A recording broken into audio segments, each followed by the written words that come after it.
Thank you very much. It's a great honor to have with us the Prime Minister of Hungary. And Viktor Orbán has done a tremendous job in so many different ways, highly respected all over Europe.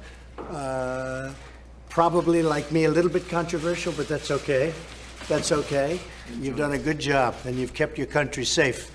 We'll be discussing NATO. As you know, Hungary is a proud member of NATO, and we've really gotten to know each other a little bit.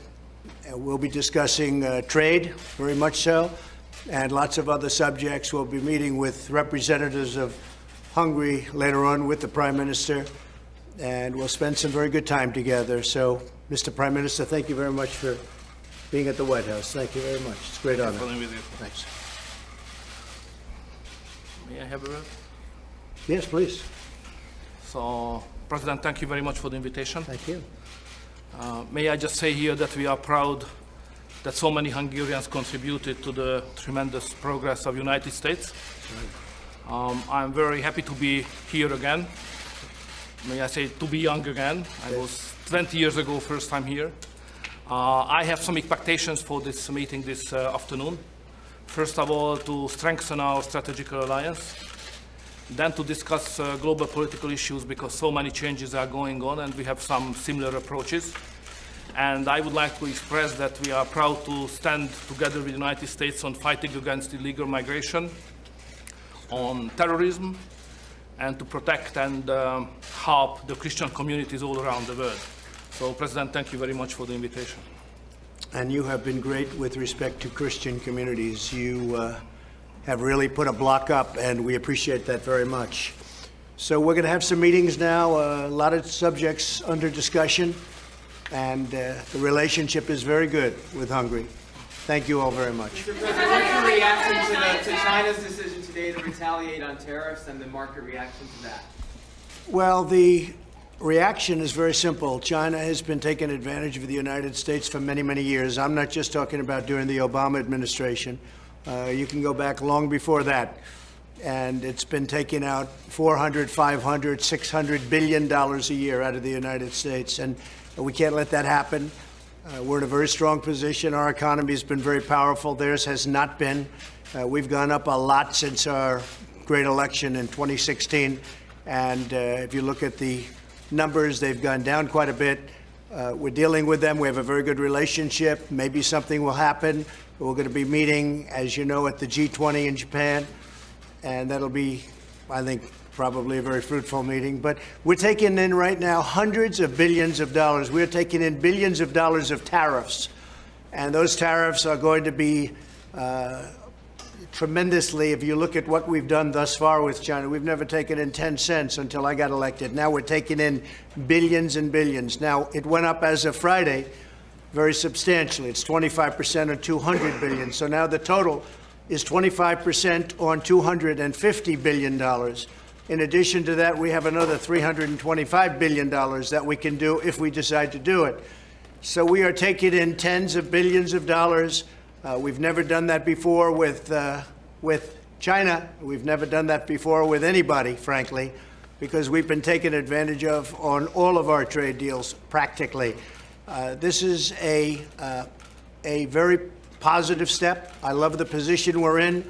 There can be some retaliation, but it can't be very, very substantial by comparison. And out of the billions of dollars that we're taking in, a small portion of that will be going to our farmers, because China will be retaliating probably to a certain extent against our farmers. We're going to take the highest year, the biggest purchase that China has ever made with our farmers, which is about $15 billion, and do something reciprocal to our farmers so our farmers can do well.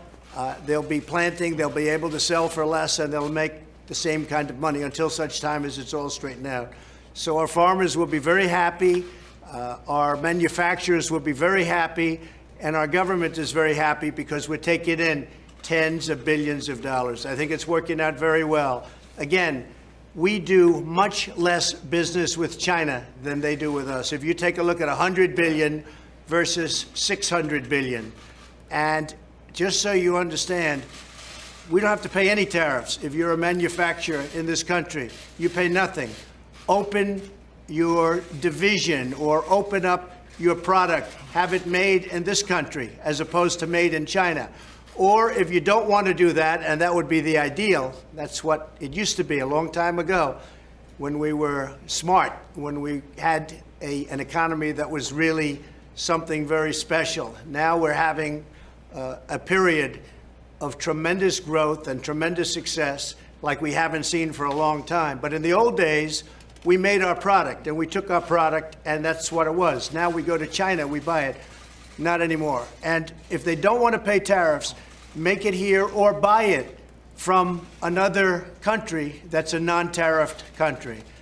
So whether you go to Vietnam or so many others, you can do that. So the bottom line is we are taking in tremendous amounts of money. It already started as of last Friday, but it really started 7 months before that. It's in the form of tariffs or taxes, and it had a tremendous impact. If you looked at the first quarter, which is always historically the worst quarter, we were at 3.2%. People were very surprised. Well, a lot of that was the tariffs that we were taking in from China. So we're in a very good position, and I think it's only going to get better. Can you guarantee a trade deal with China by June 1st? We're in a great position right now, no matter what we do. Yeah, I think China wants to have it because companies are already announcing that they're leaving China because they can't do that. They can't compete if they're in China with the tax. So what a lot of companies are going to be doing, quite naturally, is leaving China and going to other countries so they don't have to pay the tariff. That's something that's a problem for China. They don't want to have that. And we don't want to have that necessarily happen to China. But we had a deal with China. It was 95% there. And then my representatives, as you know, Secretary Mnuchin and Bob Lighthizer, Ambassador Lighthizer, they went to China and they were told the things that were fully agreed to, we're not going to get anymore. They're going to unagree to them. That's not acceptable. I said, good, that's fine. Put on the tariffs. And again, so we have tens of millions of dollars pouring into our coffers, the coffers of the U.S. Treasury. We'll see what happens with Iran. If they do anything, it will be a very bad mistake if they do anything. I'm hearing little stories about Iran. If they do anything, they will suffer greatly. We'll see what happens with Iran. Mr. President, will you meet with President Xi directly at G20? I'll meet with him directly, yes. I'll be meeting with President Xi of China, yes. What about President Putin? Will you also meet with him? Yes, I will be meeting with President Putin also.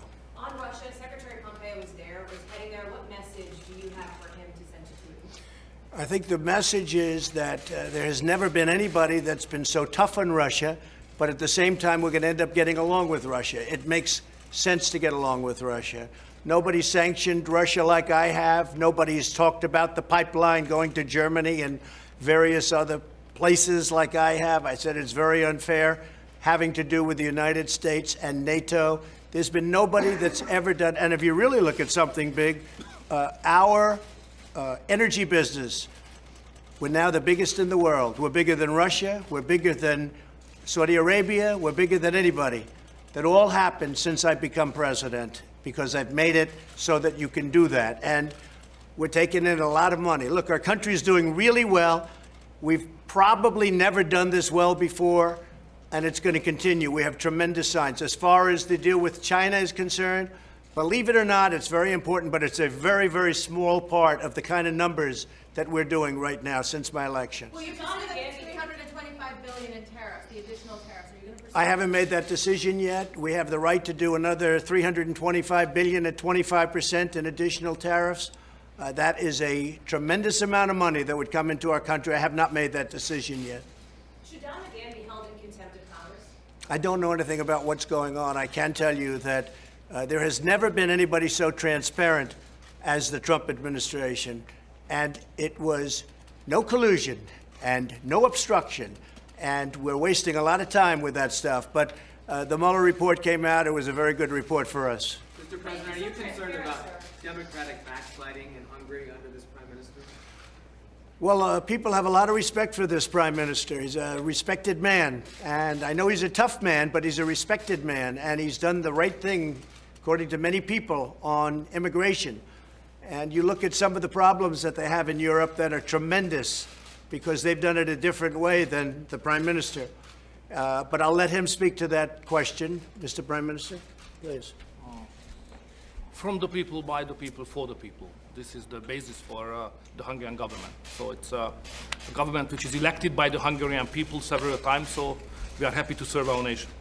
What about democratic reforms, sir? We have a new constitution accepted in 2011 and it's functioning well.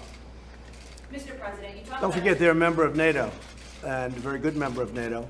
And I don't think we can really go into too much of a discussion unless that's mentioned.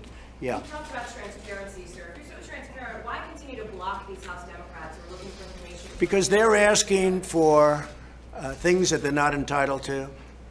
I could ask them, I assume, if they ask me, I could ask them for the same kind of thing. They wouldn't want to do it.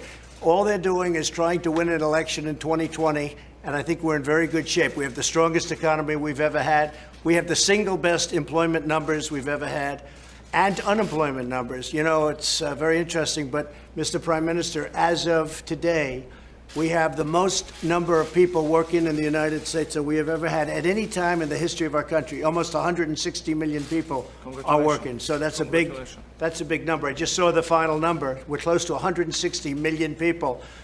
If you look at African American, Asian, Hispanic unemployment, it's the lowest number it's ever been.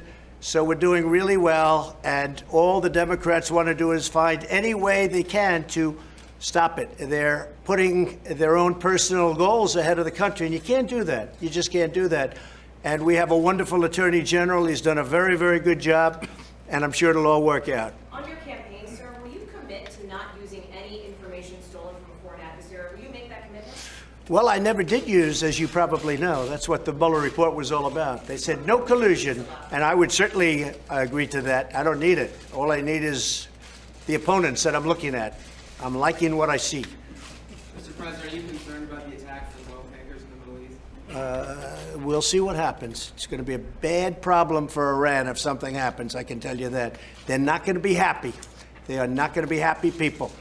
What do you Okay? mean by that? You can figure it out yourself. They know what I mean by it. Okay, does anybody else have a question other than these two? Any questions for the Are there any questions for the Prime Minister, please? Mr. President, can you tell us about this American citizen that was rescued by the French in Africa? Yes, the French did a great job. The French did a great job, and we appreciate it very much, and I've already communicated that feeling. We worked with them on intelligence, and we were able to get that person back, and we thank the French very much. Great job. Who is she? What was she doing? I don't want to tell you that now. I'll tell you at some later date, I'm sure.